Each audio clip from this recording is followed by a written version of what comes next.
We need a new system. We need a new society. We need to demand that which may have sounded impossible even a few weeks ago, but is not only realizable, but an imperative necessity.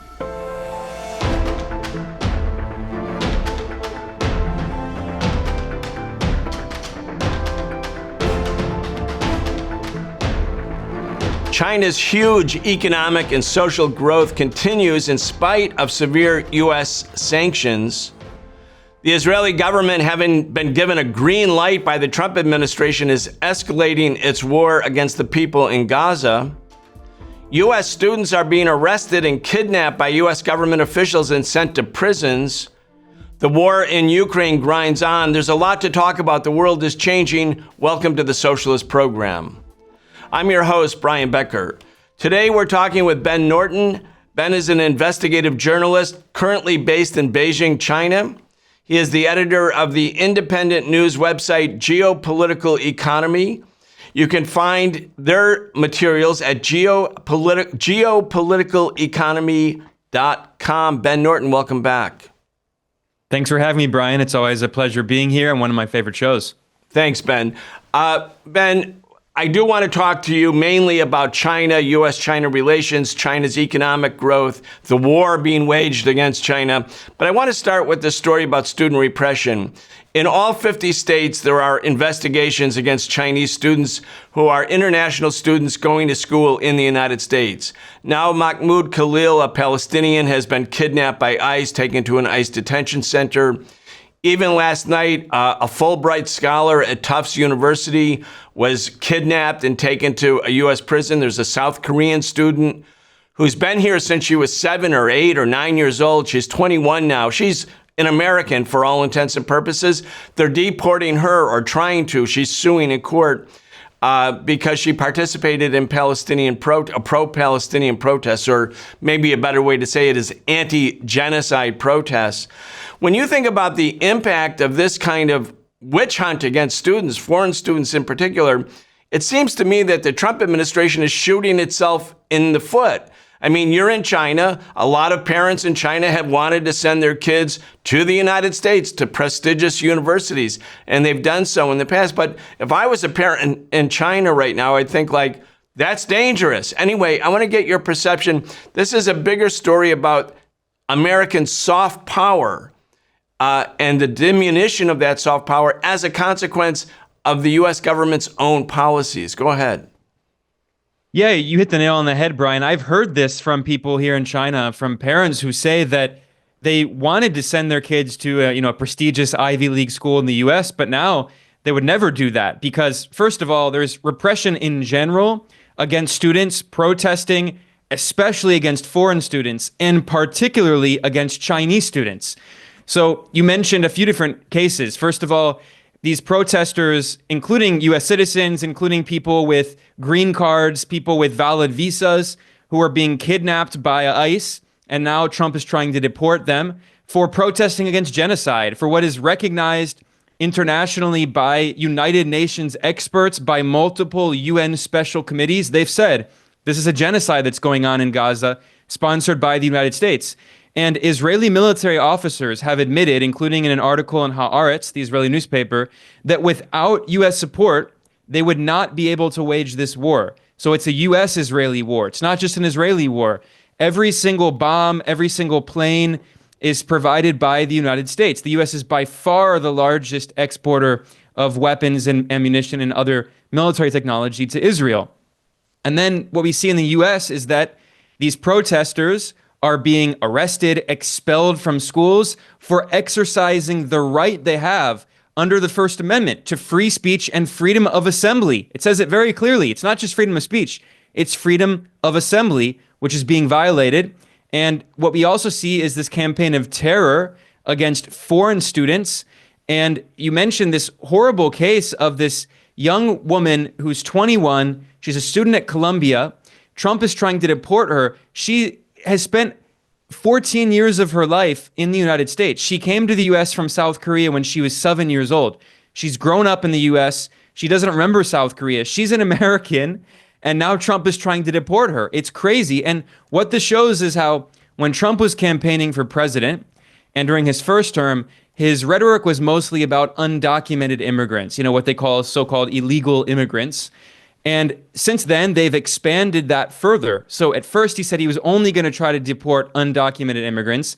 Now he's trying to deport people who are valid. They have all the documents they need. They're entirely in the U.S. legally. So this rhetoric that Trump and his supporters had about only targeting so-called illegal immigrants, we can see clearly that was actually not true. That was what he said during his campaign. But he's going after all kinds of immigrants, including in the case of Mahmoud Khalil. This is someone who has totally valid all the legal documents, and other people like him with green cards. These are people who have permanent residency in the United States. In the case of Mahmoud Khalil, he also has a pregnant wife in the U.S. So what this shows is that, getting back to the issue of China, the U.S. constantly demonizes China and spreads all this propaganda claiming that China is supposedly authoritarian. But here we see that the U.S., there's this slogan people say, this meme, that every accusation made by the U.S. is a confession about what the U.S. actually does. We see this campaign of terror against students. You talked about soft power. Trump is also trying to abolish the Department of Education. So not only is he making it very clear that foreign students are not welcome in the U.S., but he's also trying to defund higher education and waging this political war on higher education. Part of the First Amendment, part of freedom of speech, is academic freedom.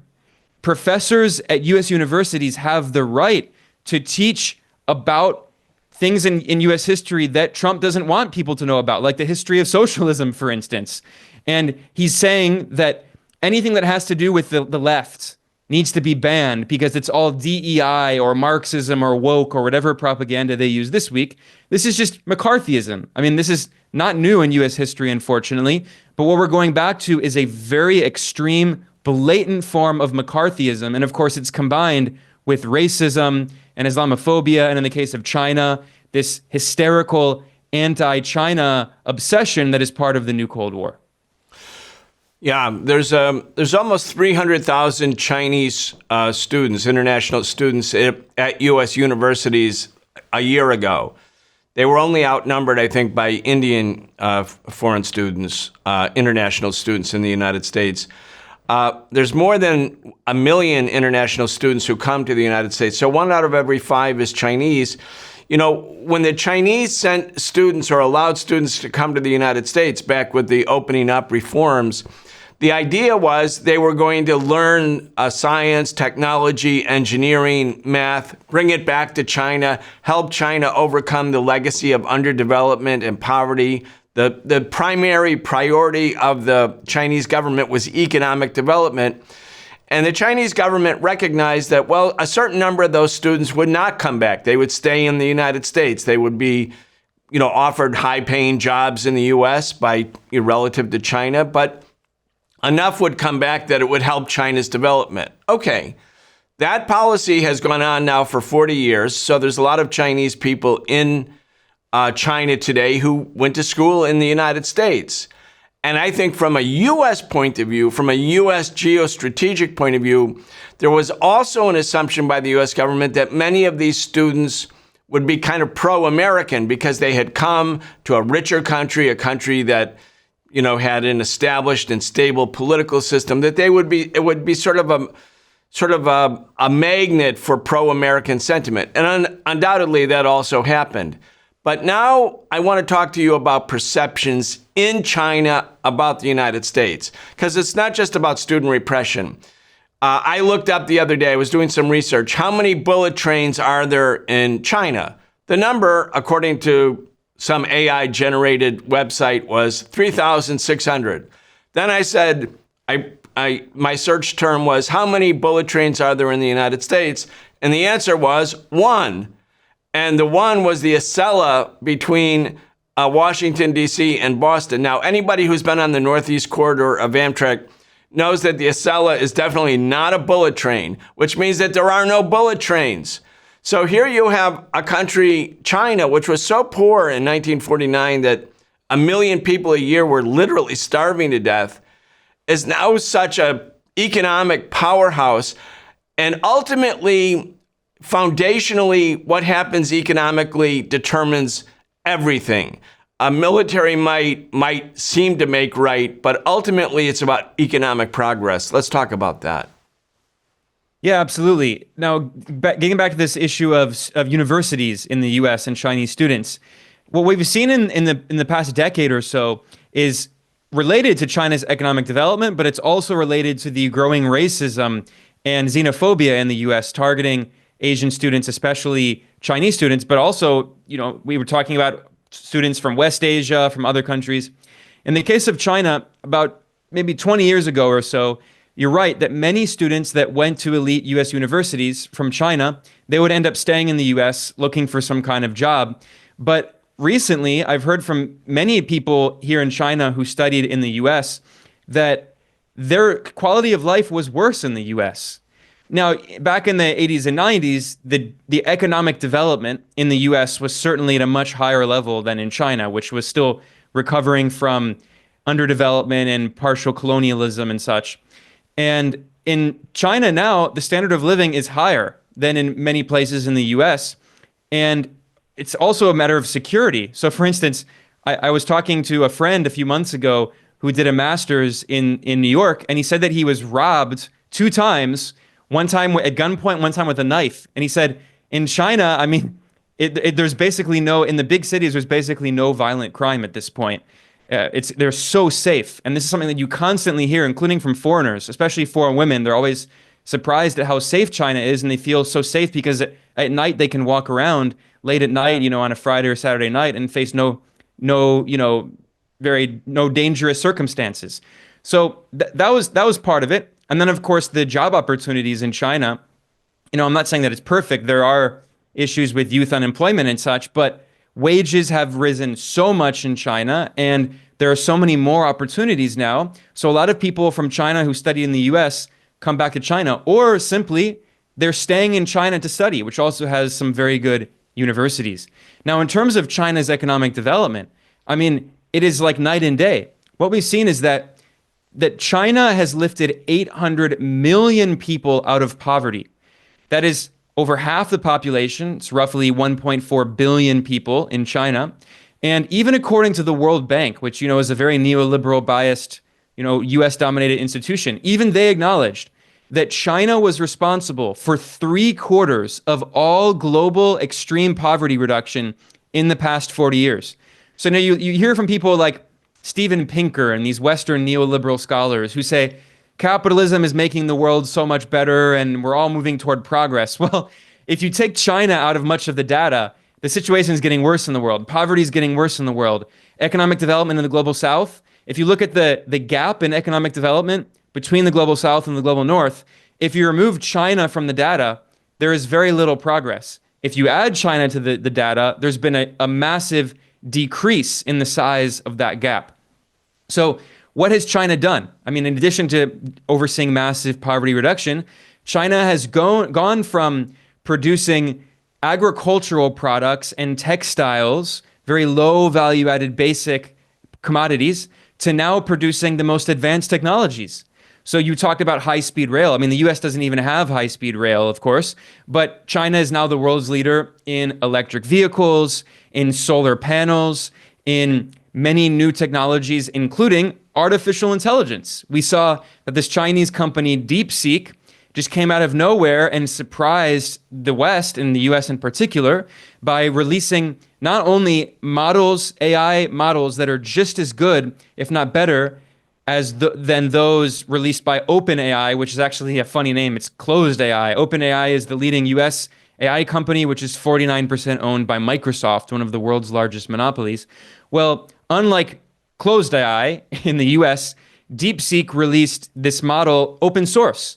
So anyone around the world in a poor, formerly colonized country, if you have someone who has an advanced computer, they can run the open source code for this open source AI model at home locally. And this is a huge development, because the idea that Silicon Valley had these big capitalists in Silicon Valley and these big tech monopolies, they wanted to have monopolistic control over AI and over these advanced technologies. And we've seen that the response of the US government has been to target China's advanced technologies with tariffs. And this is not just Trump, this was also Biden. If you look at the tariffs that Biden put on Chinese companies and Chinese industries, they were targeting what are known as in China as the three new industries. Because of course, China has a socialist system. It's not like the US system. Of course, it's also not like the Soviet system. It's a bit different. It's not a complete planned economy. It's a state-led economy in which China, the commanding heights of the economy are publicly owned. So the banking system, the financial system is state-owned. All of the land is state-owned. The infrastructure is state-owned. And the companies making these advanced infrastructure projects like high-speed rail are state-owned companies, which is why China has so much advanced infrastructure, because it's done by state-owned enterprises that are not seeking profit, so they can invest trillions and trillions of dollars in advanced infrastructure without simply expecting short-term profit. Unlike US companies, which are not going to invest in anything that requires billions or trillions of dollars of capital expenditure if they don't expect these massive kinds of profits. So instead, you get all this speculative investment in the US. So furthermore, in China, the telecommunications companies are state-owned. Many of the hospitals, most of the schools are state-owned. So the main, most important strategic parts of the economy, including parts of the manufacturing sector, metalworking, steel working, mining, the energy grid, it's all state-owned in China. Whereas in the US, this has all been privatized, of course. So China has been able to use these state-owned enterprises as the base to massively invest, to raise the living standards of average people in China. And it also has elements of planning. So for instance, China made a plan a few years ago to create a very advanced, what they call new energy vehicle sector. We would call electric vehicles. And now China is the world's leading electric vehicle producer. The Chinese company BYD overtook Tesla as the largest producer and seller of electric vehicles in the world. And this is why Elon Musk, the world's richest billionaire oligarch, last year, he had on a phone call with, he had a phone call with investors. He said that Tesla needed protection by the US government, because without protection, if the US actually relied on the so-called free market, which it preaches a lot, but it doesn't actually believe in, if they relied on the free market, as Elon Musk put it, BYD would put Tesla out of business. So what happened? This is even before Trump came in.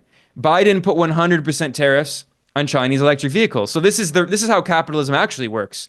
The US and the advanced economies, they talk about the free market, and they tell poor, formerly colonized developing countries that they need to privatize everything, end all restrictions, liberalize their financial sector, allow in foreign investment when it benefits the rich countries in the global north. But when it no longer benefits them, when they can't compete with a country like China, then they resort to protectionism, which is what we see exactly what Trump is doing now. So, what China has accomplished is absolutely incredible. No country has gone from the level of poverty and partial colonization that China was in the 19th century to now to the level of development that it's at, which is basically almost at the same level as the advanced colonial countries. And unlike them, these rich capitalist countries in the West, which developed through colonialism, centuries of colonialism, we talk about primitive accumulation. The primitive accumulation in the US was based on one, genocide against indigenous peoples, stealing their land. You had all this land that was available because they ethnically cleansed the indigenous people. And then you had chattel slavery. You had millions of Africans who were enslaved and exploited. And that was the basis for the development of the US economy and, of course, the European economies. China did not rely on colonialism. China did not rely on foreign conquest and wars. China has not fought a war since 1979. So it's absolutely world historic what has happened in China. And a big reason in the US that we see the growing authoritarianism in the US, the growing protectionism and tariffs and sanctions and all these policies, the hysteria and the paranoia about Chinese students and other foreigners, a lot of this is related to the fact that the US has lost the global hegemony that it had in the 90s and the early 2000s. It tried to impose its will on the entire world with this idea of full spectrum dominance in the unipolar era. That era is over. And now the US is desperately trying to reimpose its hegemony and kneecap China, because China is the only country powerful enough to challenge what essentially was a US global dictatorship.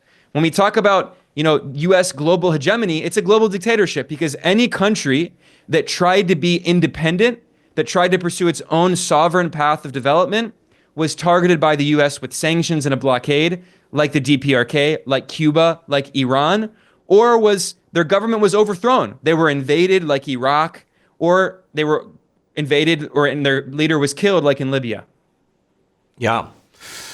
I want to talk to you about China's foreign policy, China's economic foreign policy, the Belt and Road Initiative. There's a lot that I want to cover.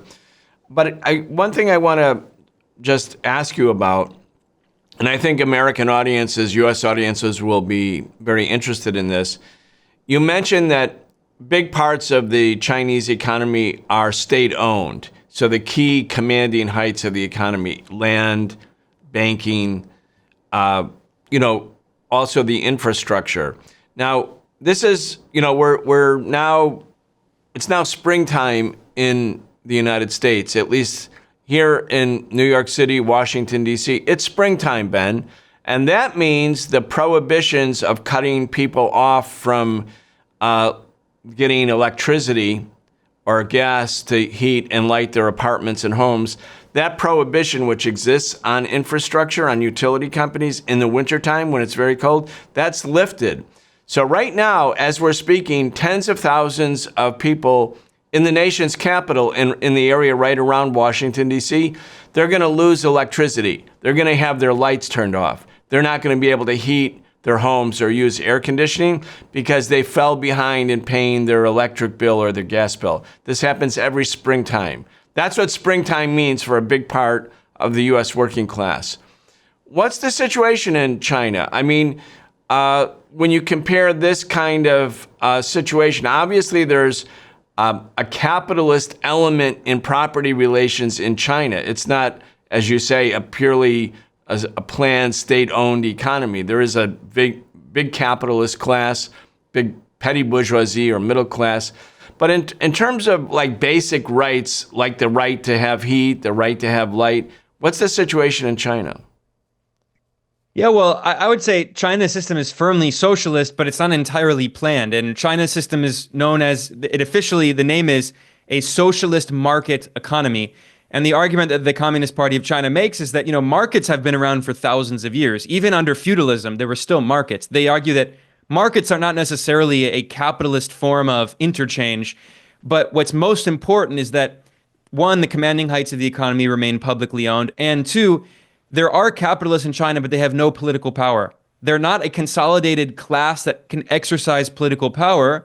The Communist Party remains firmly in power, and any capitalists who go against the good of the working class and the majority and the nation face serious consequences. And there are many cases of not only billionaires losing their wealth and being fined billions of dollars and being imprisoned, but in some cases even facing capital punishment. And billionaires, I mean, can you imagine that in the U.S.? Anyway, I'm not arguing in defense of the capital punishment. But what I'm saying is that in the U.S., billionaires are a protected class. They can commit crimes. Trump recently removed laws banning bribery and banning money laundering. He's giving it a green light to these billionaires to do that even further. Anyway, so getting back to China's economy. So I think what's really important to understand about China's economy is, first of all, the financial system is state-owned. Imagine if J.P. Morgan Chase, Bank of America, Goldman Sachs, Citibank, imagine if they were all nationalized by the U.S. government and they were controlled by the U.S. government, and then the U.S. used those banks in order to give loans to small businesses, and also to, semiconductors, right? The U.S. wants to build a bunch of semiconductors, so the state-owned banks provide very cheap loans at low interest rates, below market rates, to the semiconductor industry or to solar panels. Let's say the US wants to get off oil and wants to create a bunch of solar panels. The state-owned banks give cheap loans that are essentially subsidized to build a bunch of solar panels. This is exactly what happens in China. So when we talk about understanding a key part of what capitalism, there's a lot of discussion about what capitalism is. I would say capitalism is fundamentally political. It's a system in which the capitalist class controls the state. They have state power. As Marx famously said, it's the dictatorship of the capitalist class. This is what's not very well understood about the term dictatorship of the proletariat. Marx was not arguing for dictatorship in the sense that people think about it today, rule by one person. He meant that all economic systems are dictatorships of a class. Capitalism is the dictatorship of the capitalist class, of the bourgeoisie. Socialism is the dictatorship of the proletariat. So anyway, getting back to this issue of what capitalism is, another element of capitalism sometimes people talk about is wage relations and also the extraction of surplus value. But if you think about it in the case of China, there is extraction of surplus value, but what form is that surplus value held in? It's held in the Chinese currency, which is the renminbi, which is not a freely convertible currency. Chinese companies, they have these bank accounts, they make all this money in yuan. They can't simply convert all of those into dollars and stash that in offshore bank accounts and buy US stocks, which is what capitalists around the world do. Because there are significant capital controls in China, it's very difficult to send capital out of the country. In fact, Chinese capitalists are constantly complaining. They're violating the law and money laundering, going through, the Virgin Islands or whatever, trying to get the capital out of China because the banking system is state-owned and uses that surplus value to invest in the public commons, in public goods, in infrastructure. So I think we need to rethink. The Chinese economy is fundamentally socialist in a very different way, where the state and the party control what use capital has for the benefit of society. And they invest that capital in building high-speed rail, in building the best infrastructure in the world. I've taken high-speed rail many times. It's incredible. In building state-of-the-art hospitals in rural areas, in building schools all over.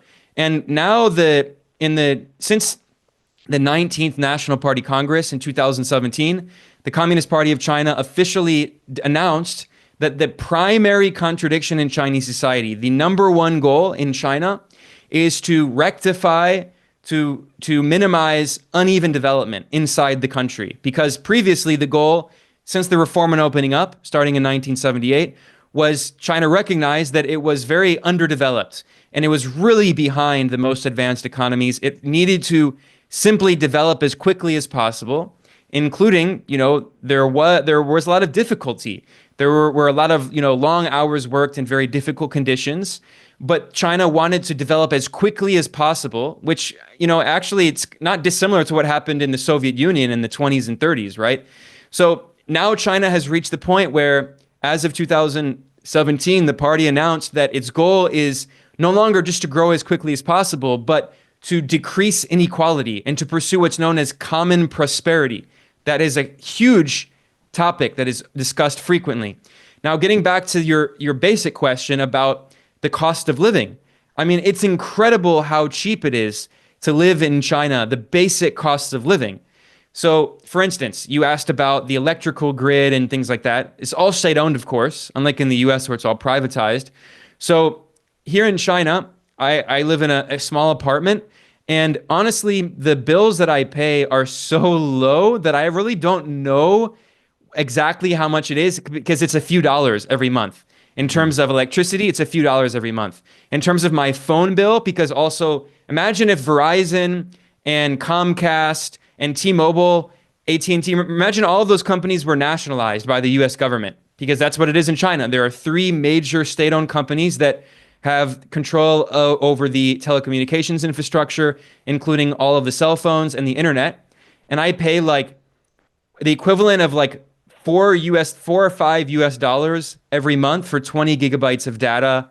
And the internet's also around basically the same. The electricity's a few dollars. The gas is like $1. The water is like $3 a month. I mean, like in the US, I lived in New York. You would easily pay hundreds of dollars on all of these utilities. If not, I mean, thousands of dollars, depending on how much electricity you use.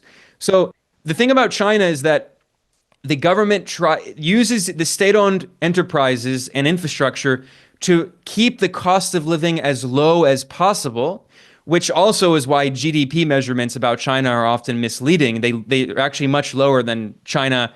I mean, GDP is not a good measurement for many reasons, but some mainstream bourgeois economists use GDP as a metric for standards of living, which is not a good metric for standard of living at all. Let me jump in. Ben, let me jump in there and ask you about that, because I was reading some of your materials recently about what's the right metric to understand the economic or relative economic growth, or the relative standard of living, which for working class people is the most important metric for an economy. How do you feel? How can you pay rent? How can you buy things? How can you get your children to a doctor, and not go into bankruptcy? That living standard is like, what's the living standard look like? So GDP, as you point out, which is gross domestic product, which is something the U.S. Western banks and the IMF and World Bank historically have used. It's not the only metric, but it's a dominant metric. Or per capita income. How much income does each individual on average derive out of that gross domestic product? So in the case here, I'm going to read to you from something you posted on X or Twitter. U.S. GDP is a farce when you realize that 21% consists of finance, insurance, and real estate, the FIRE sector. 18% is the healthcare industry, which, again, very expensive, but also people don't get much for their money. 13% comes from professional and business services, like lawyers who get paid thousands of dollars per hour, say, to file lawsuits. Only 10% comes from manufacturing. So that's one point. In other words, gross domestic product is measuring the amount of, quote, wealth produced or value produced each year by an economy. But it includes things that people actually don't use, like, finance, insurance, real estate. I mean, obviously people buy or rent apartments, but a great amount of that money is not about people purchasing or buying an apartment. It's something else completely. Advertising is the third largest sector in the U.S. economy. What does advertising do? It's telling us every day to buy things that we would not normally buy if someone didn't tell us that we needed them. In other words, it's trying to inflate consumer demand to overcome the problem of capitalist overproduction by telling us, buy, use your credit card to buy our products, even if you might not need them, but we're telling you we need them. So a lot of this, it would be considered just waste.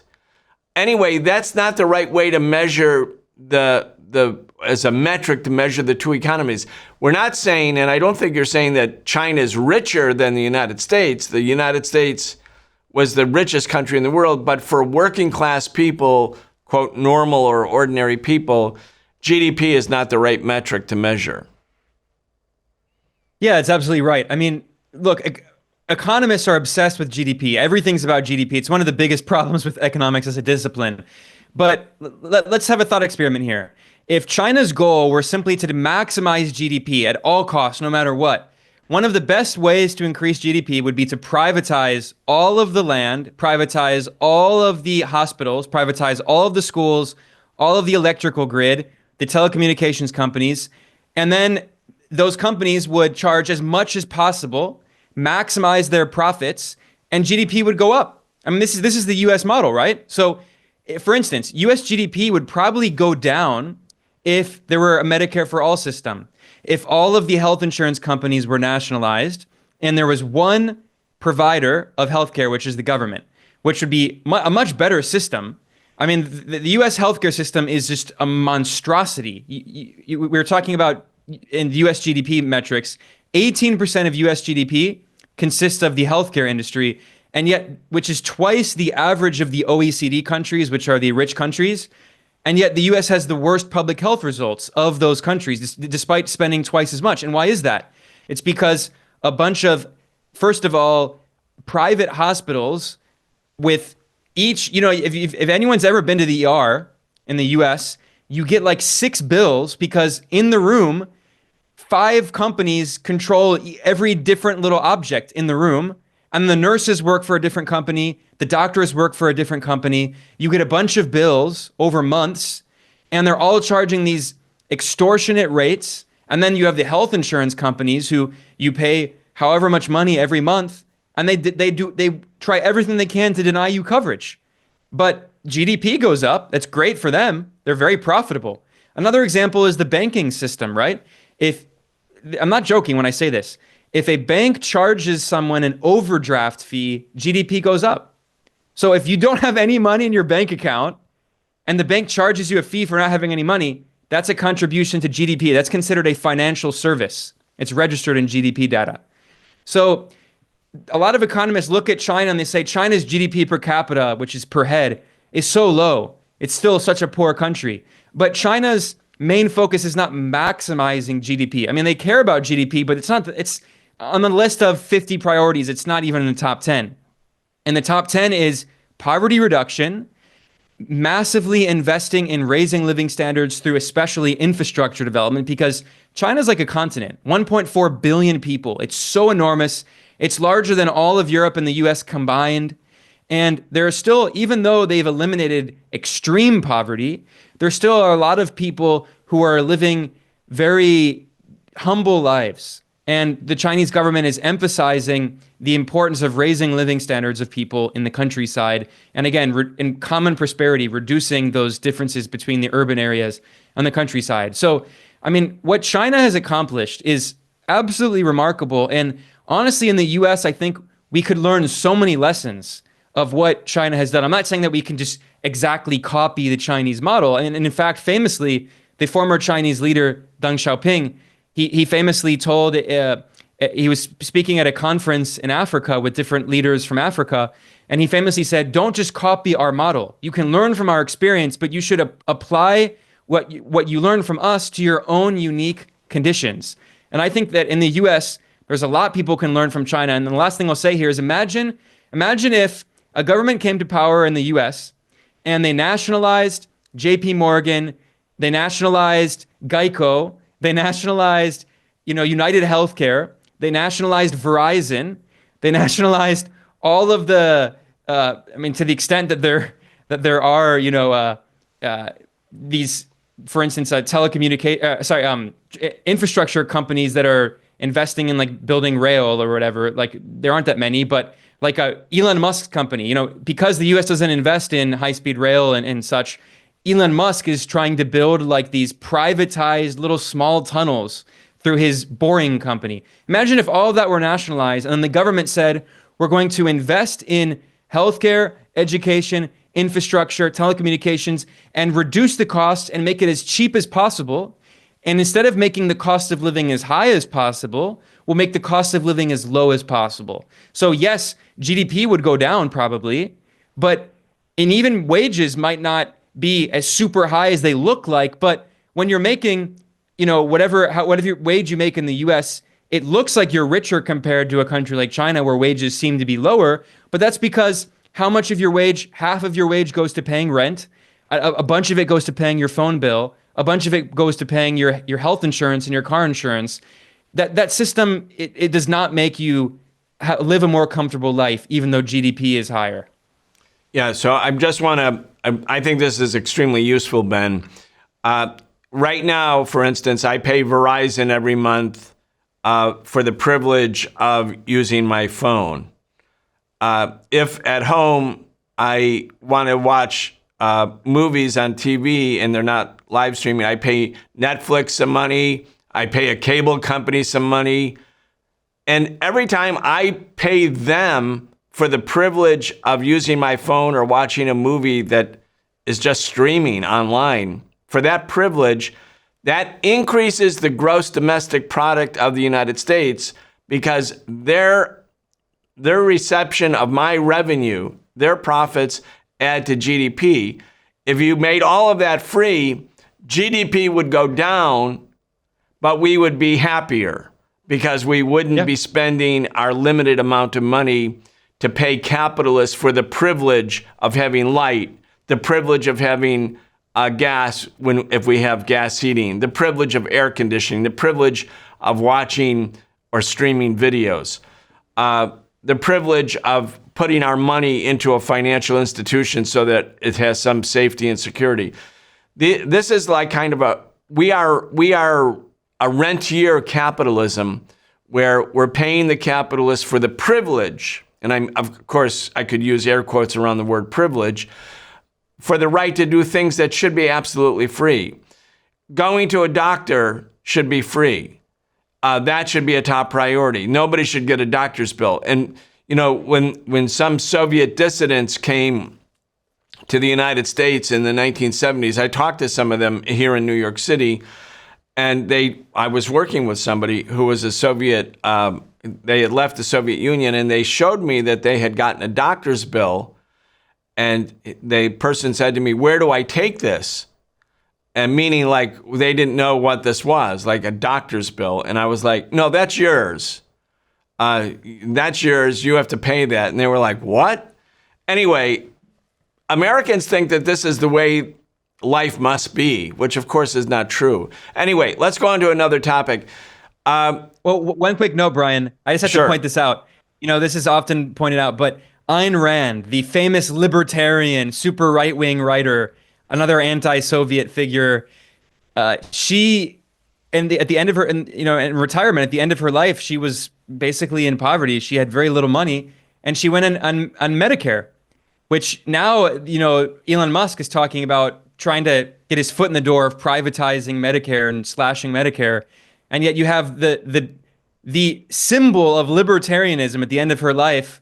The capitalists weren't supporting her. She had to ask the government for support, which is, I mean, I'm not saying that's a bad thing. I mean, I'm glad the government gave her that support, but this is what actually happens with libertarianism. Yeah, no, excellent point. And right now, Musk is trying to destroy Social Security. They just fired 7,000 workers in the Social Security system. So when people are calling, older people or disabled people calling to find out about their benefits, they're now waiting 2 or 3 hours on the phone, where up until a couple months ago, you got pretty quick responses from the Social Security workers. Anyway, they're trying to say that's efficient. Like, we're going to make the government efficient by firing all the workers that serve working class people and elderly people who have worked their whole lives and who will become completely destitute without a check. But they want to smash Social Security and use that money, it's the biggest part of the U.S. budget, for stock investments. That's actually where this is going. Anyway, I want to talk again about the trade war, what its impact is on China, how China's coping with U.S.-China relations. The two economies are interconnected. But China has obviously, over the past decades, really reached out to global South countries. It's helped be an anchor in BRICS, which is not a bloc, but it's certainly an alternative trading system, potentially for global South countries. The U.S., Trump has said, China is now taking control of the Panama Canal. Well, that's actually not true. But China has connected a lot with Latin American countries, and the U.S. wants to kick China out of Latin America. The U.S. wants to impose sort of a unipolar economic order on global South countries. And China is trying to not have an open conflict with the U.S., trying to keep things going without a war or confrontation. But it has a very deliberate economic orientation, the Belt and Road Initiative. It's not just for global South countries. 29 European countries have also signed up for it. Anyway, just talk about some of that, if you would.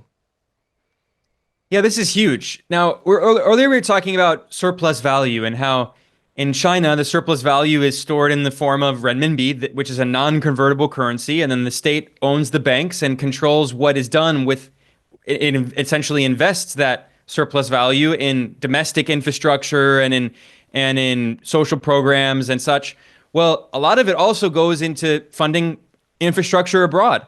So basically, the system, the way it worked, starting with the reform and opening up in 1978, is that China pursued this export-oriented model of development, which was similar to what was pursued by other economies in East Asia, especially Japan and South Korea. And by the way, even in Japan and South Korea, the neoliberal fantasy we've been sold was completely false. And I'm not in any way praising the Japanese or the South Korean models, but what I'm pointing out is that they were state-led systems as well. They were not just like free market systems in which the government said we're going to target these industries, we're going to have massive investment in these industries, we're going to provide state investment in infrastructure, and we're going to build a car industry. In the case of Japan and South Korea, of course you have Honda and Toyota and Hyundai.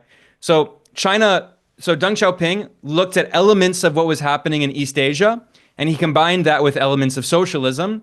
And so China had this export-oriented model, and they were moving up the value chain, starting at very basic forms of production. So they had what were previously known as the three old things.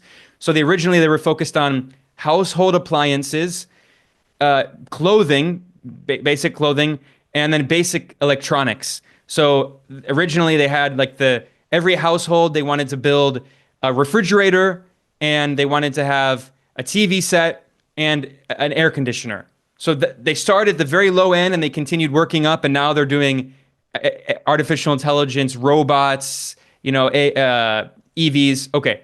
So the way that system worked, though, is that China would export all these consumer goods to countries around the world, especially the West, especially the US.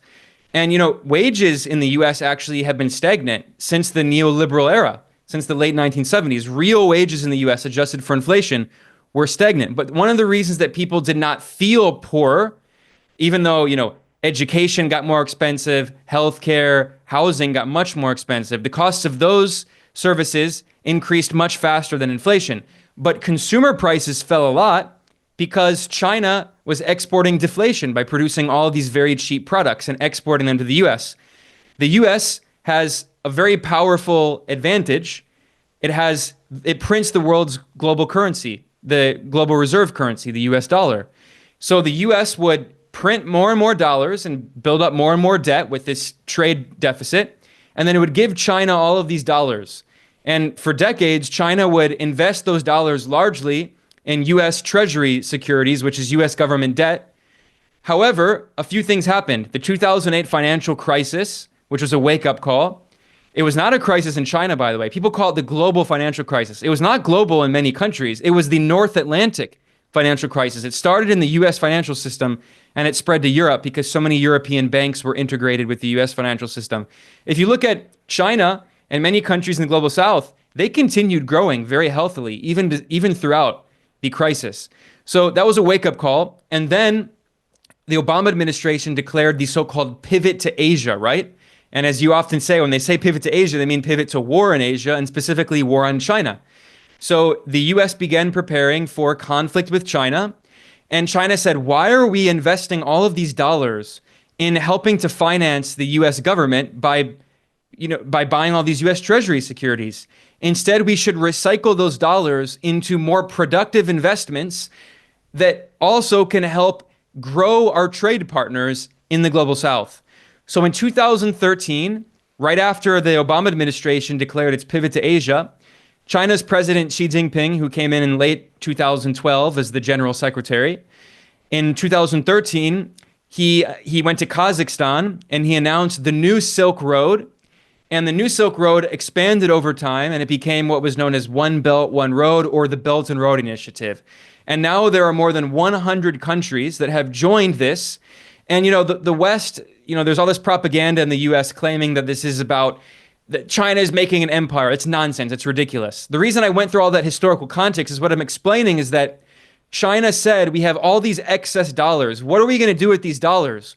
We're going to invest in building infrastructure and build an entire new economic arrangement in the world in which the global South can trade with each other, so it's no longer dependent on trade with the US and the West more generally. That's what the point of the Belt and Road Initiative is fundamentally about. And China has this concept, which is very popular in the global South, especially in Latin America. I hear people talk about this a lot, which is win-win cooperation. Unlike in the US, where everything's zero-sum game, especially Trump. Trump says, we have to win, they have to lose. Every trade deal, we have to win. China says, look, it's win-win cooperation. Obviously, China benefits in the sense that China is helping to build more infrastructure in what will be future trading partners. Because China, they realized when the Obama administration announced the pivot to Asia that China had a huge Achilles heel. It was extremely dependent on exports to the West, on trade with the US. And if you look, China's trade with the US in the past decade has fallen as a total percentage, not as a gross number, but as a percentage of its total trade. China's largest trading partner is now ASEAN, the Southeast Asian nations, and now China trades more with the global South than it trades with the global North. So Belt and Road is providing all of the infrastructure that is necessary to continue to deepen that economic integration so these countries are no longer dependent on the global North. And Trump now is actually accelerating this process because Trump is saying that we don't believe in any kind of win-win cooperation or mutually beneficial arrangements. We have to win. You have to lose. We're going to put tariffs on you. And not just Trump, but US presidents have massively expanded sanctions.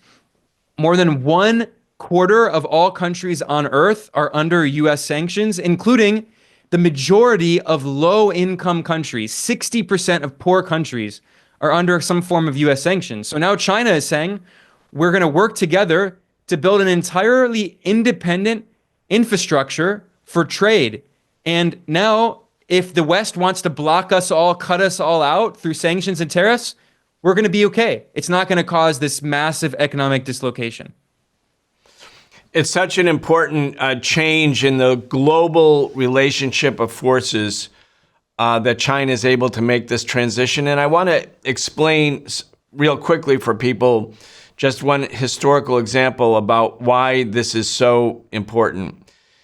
During the Cold War, when it was a war between the Soviet Union-led socialist camp and the United States, and all the countries in Eastern and Central Europe, with the exception of Yugoslavia and Poland, were heavily sanctioned. They couldn't trade with the U.S., and it was kind of an economic warfare. But the U.S.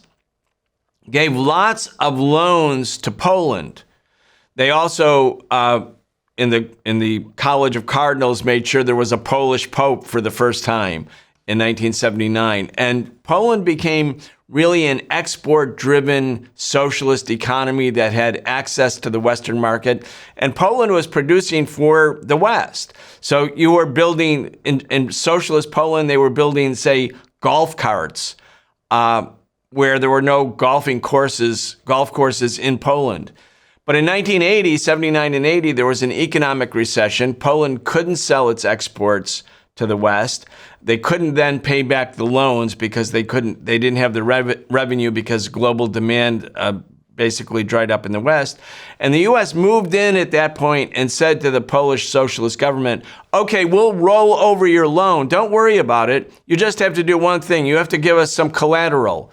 And the way you can prove that you have collateral, we want you to double food prices. We want you to double the price of shoes. We want you to double the price of these basic things that Polish workers had to buy. And so the Polish government, because it was now under basically the economic control, the debt trap really of the West, they doubled food prices and immediately Polish workers went out on strike.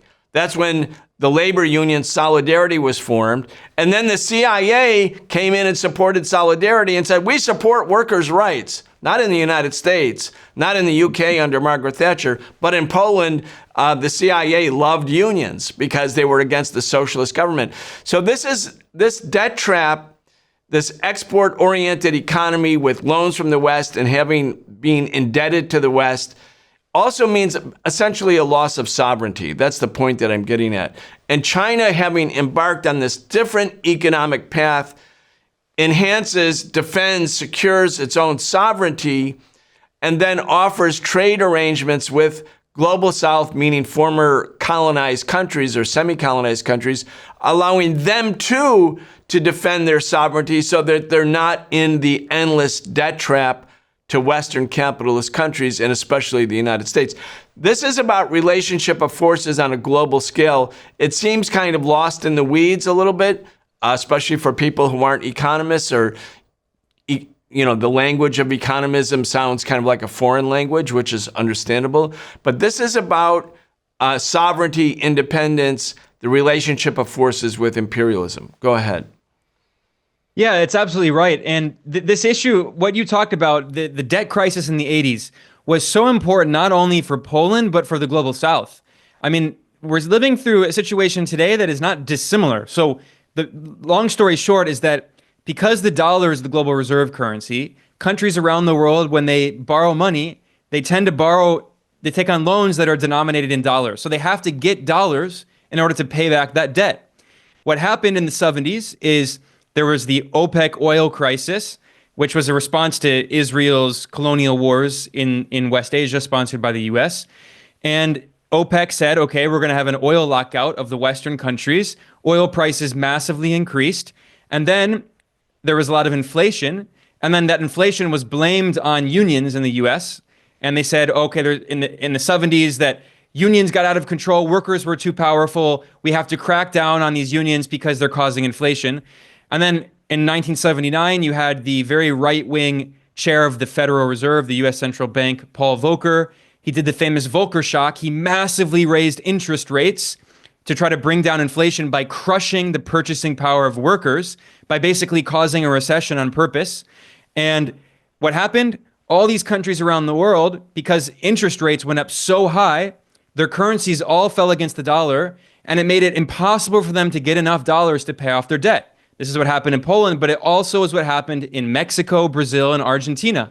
They all defaulted on their debt, which was owed. These loans were from U.S. banks because they had all this, because the U.S. told Saudi Arabia when OPEC massively caused oil prices to go up, Saudi Arabia was recycling all of those dollars that it got from selling oil into U.S. banks, known as petrodollar recycling. And then they lent those dollars to countries in Latin America and other developing countries in the global South. So what happened? Brazil, Mexico, Argentina defaulted. The IMF came in and said, okay, we will give you the money you need to pay off your debts. That is, the IMF took over the debts from the banks. However, in return for that, you have to privatize your state-owned companies. You have to crack down on unions and liberalize your labor law, as they say it. That is to say, crack down on workers' rights, reduce workers' rights. You have to reduce the minimum wage, cut investment in infrastructure and in other important forms of state investment. So that was the beginning of neoliberalism, the neoliberal counter-revolution in the global South. It was all related to this. Today, we're seeing something pretty similar. It's not exactly the same, but there were high rates of inflation in the U.S. The Fed raised interest rates at an unprecedented level since the late 1970s. And now many countries in the global South, once again, are dealing with very high levels of debt that is unsustainable because their currencies fell against the dollar. So you see across Africa, multiple countries have defaulted on their debt. And you see countries like Zambia are being forced to go to the IMF, Kenya as well, and there are mass protests against the neoliberal austerity measures being imposed on these countries. Egypt's on the verge of default as well. So, I mean, that history, what we saw in the 80s is very similar to what's going on now. And what China has also been trying to do, and the BRICS countries, BRICS as an institution, they're trying to create some kind of institutional alternative. The US has this ridiculous narrative of so-called Chinese debt trap diplomacy, which is completely fake. Even mainstream U.S. scholars at elite universities have admitted that it's false, including Deborah Browdingham, who's a mainstream scholar at Johns Hopkins University, which is an elite school in the U.S. She admitted in The Atlantic magazine, the mouthpiece of the U.S. ruling class, she said that it's a myth. There is no Chinese debt trap diplomacy. In reality, she didn't say this part. She said that there's no Chinese debt trap diplomacy. What I would add is that there's an actual debt trap. It's the IMF debt trap. It's the US bank debt trap. And many countries have been burnt by this system. And that's why so many countries are seeking alternatives. And BRICS, for all of its internal contradictions, that's why BRICS is so popular in the global South. That's why so many countries, over 30 countries in the global South, have applied to join BRICS. That's why now, every month or two, there's another announcement of a new country that has been admitted, including most recently Indonesia and Nigeria. Indonesia is one of the most populous countries on earth. Nigeria is the most populous country in Africa. The BRICS countries together, the members and the partner countries now represent 55% of the world population and 42% of global GDP. And we already talked about the problems with GDP. But the point is that so many countries are seeking alternatives, and China is providing some alternatives. I'm not saying that China is the only country. There are many things happening. But I think, we were talking about the first Cold War. And in that first Cold War, what's often forgotten is the Global South and the non-aligned movement. And many countries in the Global South, they were trying to pursue their own path. They wanted to have good relations with the Soviet Union, and they wanted to trade with the West, of course. But the US was telling them, you have to pick one side. You're either with us or you're against us. And most countries in the Global South said, no, we want to pursue our own paths of development. And today we see many countries once again saying the same thing. And now the US, not just under Trump, but especially now it's accelerated under Trump, the US is telling the rest of the world, you're with us or you're against us. And if you want to partner with China and BRICS, Trump says he's going to put 100% tariffs on you. That's what he said. So what the US is actually doing is the more aggressive it is, the more it tries to overextend its imperial power around the world, it's actually accelerating its own decline. I think those are really, really important reflections, Ben. The U.S. is all in for the Israeli genocide against the people in Gaza. The U.S. was all in for a proxy war against Russia, using Ukraine as basically a football and Ukrainians as cannon fodder. The Global South wasn't supporting any of that. The U.S. is isolated. The people of the world stand with the people of Palestine.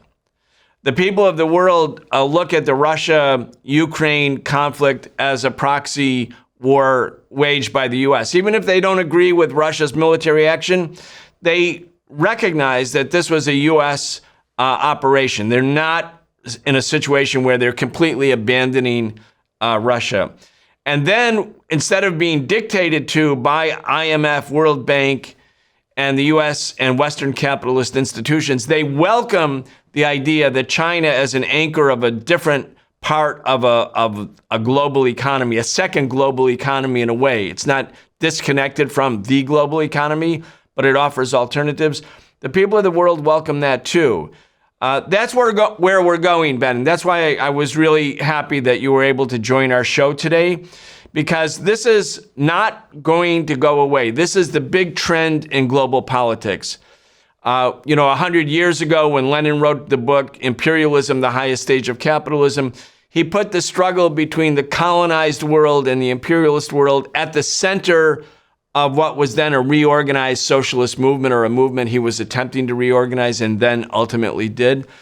That struggle, even though formal colonialism isn't with us anymore, neocolonialism and the struggle between the global south, as we call it, the formerly colonized people, and imperialism, that's at the center of the global struggle. And China is not wanting to have a new Cold War, is not wanting to have a war with the United States, but it certainly is anchoring this alternative to imperialism. Anyway, Ben Norton, thank you so much for all of your work. Again, for people who are trying to find you, go to geopoliticaleconomy.com. Ben Norton, thank you so much. Thanks for having me, Brian, and keep up the great work at Breakthrough. Thank you.